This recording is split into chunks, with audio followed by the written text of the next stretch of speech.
In this presentation today, we will be discussing the impact information technology has on the gap between the rich developed countries and poor developing countries.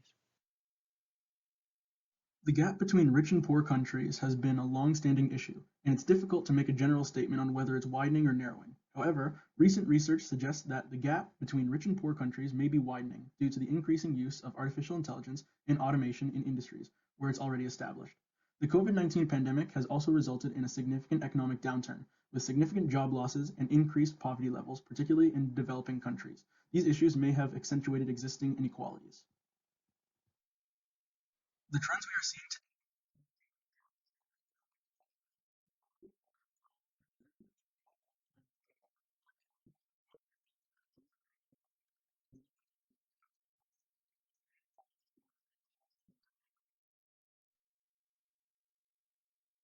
However, the pandemic also led to an increase in the use of information technology in various areas, such as automation, remote working, and platform working. This resulted in a significant shift towards digitalization, which may benefit some countries in the long term. The increased use of automation processes may lead to increased productivity, reduced costs, and improved economic competitiveness. In summary, the adoption of information technology and digital transformation is likely to continue and even accelerate in the future. However, it is important to ensure that these trends do not exacerbate existing inequalities and to promote inclusive growth that benefits everyone, regardless of their income or geographic location. What is the political impact of information technology in developing countries? The impact can be both positive and negative. Assistant Professor Ankur Mahanta from Don Bosco College in Assam, India, expressed the need of technology in politics. In his paper titled Digital Politics in India, Technology-Driven Politics or Politically Driven Technology, he states, we always need to mix technology and democracy and to practice a hybrid form of representative democracy. In this paper, it is seen that politicians are now reaching a wider audience using social media, such as YouTube, WhatsApp, Facebook, and Twitter, in order to share their ideologies. As more areas in India have access to technology, their voices can be better heard by politicians and they can vote for whom they feel will best represent them. In North Korea, technology has been politically used to limit its citizens. The country only has 4 television channels, which include political news, foreign news, local sports, and casual life, all controlled by the current political party. In the third article of North Korean's constitution, it states, the Democratic People's Republic of Korea is guided by its activities by the Junshi idea, a world outlook centered on people, a revolutionary ideology for achieving the independence of the masses of people. It is with propaganda and controlled news that North Korea wishes to fulfill the independence of the masses. We can see that information technology can both be good and bad for developing countries.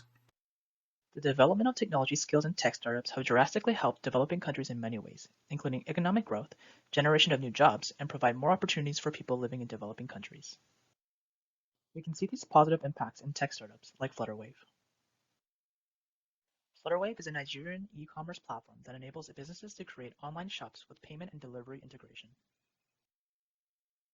Since 2016, Flutterwave has helped create over 30,000 businesses and processed more than 500,000 payments daily, accepting payments in 30 currencies. This makes Flutterwave one of the fastest growing startups in the world. With the success of the startup, this has allowed for economic growth in Nigeria and has opened over 500 jobs for Nigerians. Moreover, it has inspired new startups like InnoSwitch, More, and many more startups that have significant contributions to the GDP of Nigeria. So, should developing countries continue pursuing development of technology skills and tech startups? Yes, as seen in developing countries in Nigeria, for example, tech startups have drastically benefited from the economic growth, with 18.44% of the country's GDP coming from tech startups, which is the second biggest contributor to its GDP. However, in order for the continuous success of economic growth created from the tech sector, tech companies need to play an important role in helping developing countries, such as nurturing young talent. By developing young talent through means like internships, this allows for improvement in technology skills in the population. Doing so may inspire young adults to form tech startups, creating healthy competition in the tech industry in the future. This can lead to new innovations, which is important to help the growth of developing countries both economically and lifestyle-wise. What is the impact of mobile technologies? Mobile infrastructure forms the foundation for the realization of the Sustainable Development Goals, but in many least developed countries, access to these essential services remains unattainable. The infrastructure forms the foundation of various services such as health, education, transportation, and communication. Statistics show that there is a high connectivity or mobile broadband coverage of 79% in least developed countries, but only 20% of the population is connected to these infrastructures. This raises the question of why this technology is not being utilized. The reason for this disparity is rooted in cultural values, social structures, and the socio-economic status of marginalized communities. An example of this can be seen in Bangladesh, where the Rohingya community faces challenges in accessing information through mobile devices. Religion is very important to the Rohingya community, and they want to protect their cultural heritage. On the other hand, the socio-political climate affects the use of information, as getting government approval can be long and a tedious process. The socio-economic situation also makes it difficult for them to engage with a mobile device, as it requires electricity and data bundles. What extent does mobile enable developing countries to achieve levels of connectivity and benefit from the internet today? It brought internet access to millions of people who previously did not have access to wide connections. This has enabled them to access information and communicate with others. Created new economic opportunities in developing countries. This includes jobs in the telecommunications industries, app development, digital marketing, and e-commerce. Improved healthcare in developing countries by enabling healthcare providers to communicate with patients, collect data, and deliver healthcare services remotely. Made education more accessible using online learning platforms and educational apps, even in remote areas where traditional education infrastructure may be lacking. How does information technology benefit people's lives in the developing countries? With information technology, communication between people has become cheaper, easier, and faster than ever before. For example, access to the internet makes long-distance communication effortless with software applications such as WhatsApp and WeChat. In a survey conducted in 2017, it was found that about 85% of internet users in sub-Saharan Africa used internet to stay in touch with friends and family, and around 60% utilized it to access social media sites to connect with the rest of the world. As internet bridges the rural and urban population, children in the developing countries become more likely to receive higher education. Unlike before, when knowledge can only be accessed physically through books and teachers, nowadays, anyone who has access to the network world can study with open access online resources for a qualification or a new career opportunity.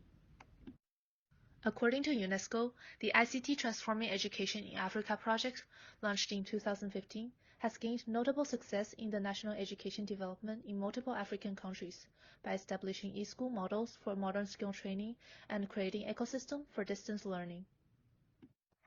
The accessibility and affordability of internet are indispensable to the developing nations. By participating in the global information network, developing nations not only add value to the rest of the world, but also benefit from the ability to use the network to communicate and trade with all other users. How can information technology be used by humanitarian development? Technology offers many possibilities for humanitarian development organizations. It can have a major impact in disaster response and relief efforts. In 2010, following the major earthquake in Haiti, several organizations deployed teams to Haiti to aid and support those affected by the disaster. One such organization was the United Nations International Children's Emergency Fund, also known as UNICEF. UNICEF used technology such as mobile phone applications and geographic information systems, also known as GIS, to map out the affected areas and determine the needs of the population. UNICEF also utilized technology to collect and analyze data on the number of children affected by the disaster. The data identified the number of schools that were damaged or destroyed and the needs of the children and families in terms of shelter, food, and water. This information was then used to coordinate response efforts and allocate resources more effectively. Additionally, UNICEF set up child-friendly spaces equipped with computers where children could play and receive educational support in the aftermath of the disaster. By using technology, UNICEF was able to respond quickly and effectively to the needs of those affected by the Haiti earthquake and provide critical support to those in need. Big tech companies are emerging into developing countries as much as they can to expand their networks, reach, and profits. This can be both a good and bad thing for these countries, and to mitigate the less favorable aspects, countries like India are starting to implement data protective legislation, like the Personal Data Protection Bill in 2019.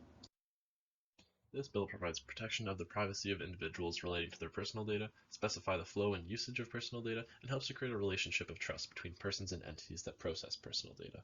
The effect this bill will have on big tech companies is that they'll need to be upfront with consumers in terms of what data is being collected and give them the option to say no.